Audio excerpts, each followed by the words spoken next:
Good morning, everybody. Today we will start with another important topic, that is bus admittance matrix. It is a very important concept in power system.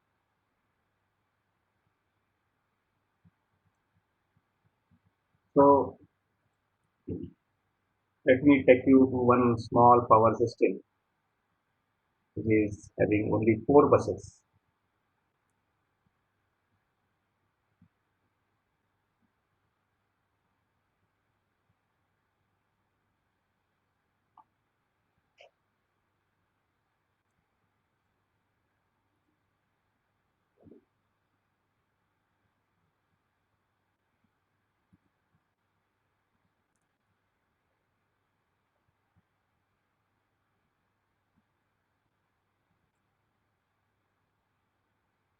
So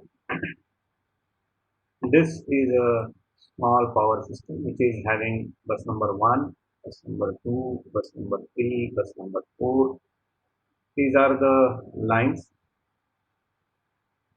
All the lines which are shown in yellow, which are the transmission lines, short transmission lines. So only their series impedances are indicated. Z12, Z24, Z34, Z23 and Z14. Five lines are there in all. Okay.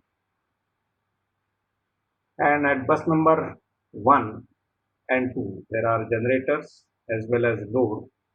But what I have shown here is the net generation that is being injected. So S1 is equal to SG1 minus SD1. SG1 is the total generation and SD1 is the total load. So S1 is the net complex power that is being injected into the bus, and I1 is the current that is being net current that is being injected into the bus. So that is what I have written here. That SI is the net power injected into the bus, which is SGI minus SDI. So this is SGI minus SDI. And II is the net current injected into the bus, which is IGI minus IGI. What is IGI?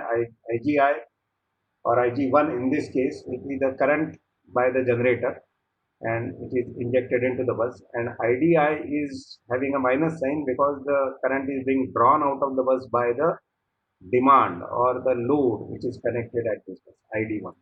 So SG1 minus SD1 is the net power and I1 is the net current. Similarly, we can do for the bus number 2. So wherever there are generation plus load present, I am indicating that as SGI. At bus number 3 and bus number 4, we actually have loads, but I have shown the directions of the current I3 and I4 as going into the system. So I3 will be equal to minus the load current, minus of load. So if I3 is the load, minus I3 is the load current drawn, I3 is the load current that is being injected. So in this case, I3 and I4 will have negative values because there are the loads only connected in this case. Now I apply Kirchhoff's current law at each of these bus. So this is the current I1. That current I1 will have two components.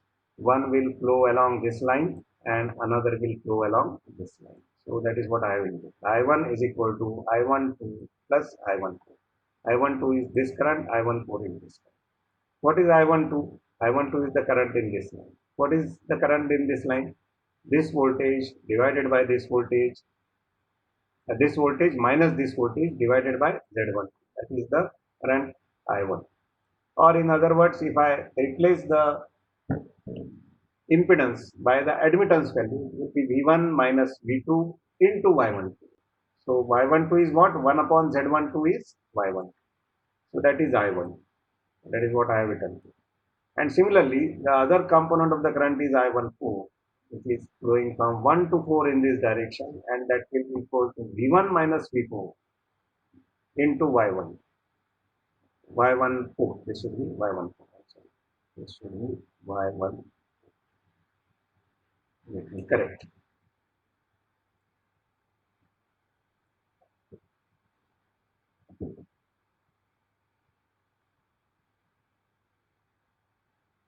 this will be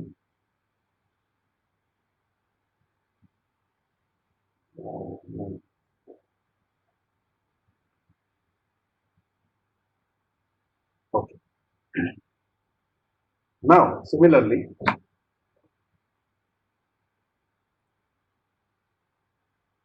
the current I2, which is, I'm showing it here. Let me highlight. This is the current I2, which is injected into this. Now, that current I2 will have three directions: one from 2 to 1, one from 2 to 4, and one from 2 to 3. So that is what I have indicated. From 2 to 1, 2 to 4, 2 to 3. And since the assumed direction of the current is this, from 2 to 1, from 2 to 4, from 2 to 3, what will be the actual value? I21 will be equal to, if the current is flowing in this direction, then whatever is the voltage here minus voltage here divided by Z1. V2 minus V1 divided by Z12 or multiplied by Y12. That will be I2. What will be I24? It will be V2 minus V4 into Y24 or divided by Z24. And I23 will be the current flowing from 2 to 3. So it will be V2 minus V3 into Y2. That is what I have written in these three equations. Similarly, we can write the equations for bus number 3 and bus number 4. ACL for bus number 3 and bus number 4. Let us see what. So I3 will be consisting of two components, I34 plus I32. So I3 will be consisting of I34, this is I34 and this is I32. And I34 further consists of V3 minus V4 into Y34. I34 consists of V3 voltage at this bus minus voltage at this bus divided by Z34, or V3 minus V4 into Y34 admittance of, that is what I have. And I32 again is from 3 to 2 now. So from 3 to 2 is the direction of I32. So what will be its value? Its value will be voltage at this bus minus voltage at this bus divided by the impedance of the line Z23, or it will be equal to V3 minus V2 into Y23. So that's what I have written. And similar way I can write the equation for I4. Equation for I4, now here the current injected will go in three directions. One is from 4 to 1, another is from 4 to 2, and another is from 4 to 3. So that is what I have indicated. I41, I43, I42. Okay. I41, I43, I42. Three times. Now what will be I41?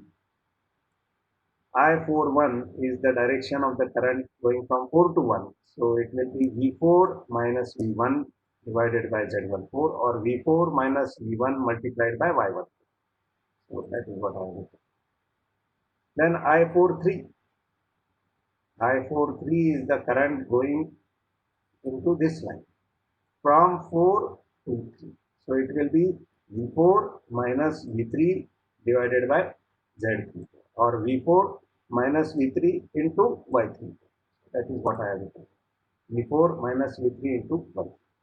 And the third is I42. So I42 is the current in this line going from 4 to 2. So it will be V4 minus V2 divided by Z24, or V4 minus V2 multiplied by Y2. That is what I have. So what I now write is the same equations KCL applied for each of these four buses into a matrix form, where I write on the left hand side the currents injected into the bus I1, I2, I3, I4, and how they are related to the voltages of each bus V1, V2, V3, V4. So I collect the common terms here in I1. So for example, let me check with I1. So I1 is I12 plus I14. So I12 is V1 minus V2 into Y12 and I14 is V1 minus V4 into Y14. So I1 as a is function of bus voltages V1, V2 and V4. This is V1 is there, V2 is there, V1 is again here and V4 is there. It is not a function of V2. So if I collect the common terms in I1 corresponding to V1, so it will be Y12 into V1 plus Y14 into V1. These only are the two currents. So that is what I write here. Y12 into V1 plus Y14 into V1. Now corresponding to V2, is there any term? Yes. Minus Y12 into V2. Now in this case there is no other term for I14. So for I1 is dependent on V2 as minus Y12 into V2. So I am writing this as minus Y12 into V2. Now as we have seen, there is no V3 term in this equation. Okay, I can see I1 as I12 plus I14, but I12 is having dependent on V1 and V2, I14 dependent on V1 and V2. So there is no dependency on V2. So therefore, its entry is 0. And if you see the last term in the first column, that is dependence of Y4 on Y4. So in the first equation of Y12, there is no term related to Y4. Only here we have got minus Y14 into V4. So therefore we write here minus Y14 into V4. So similarly, we can club all this and you can verify for yourself. If you don't understand, please let me know how it is.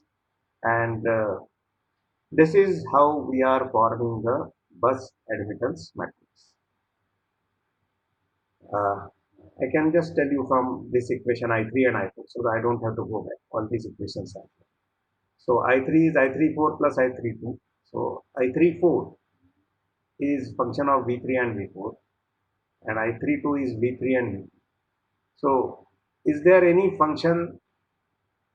Is I3 dependent by any chance on V1? You can see there is no chance. V1 is not appearing here.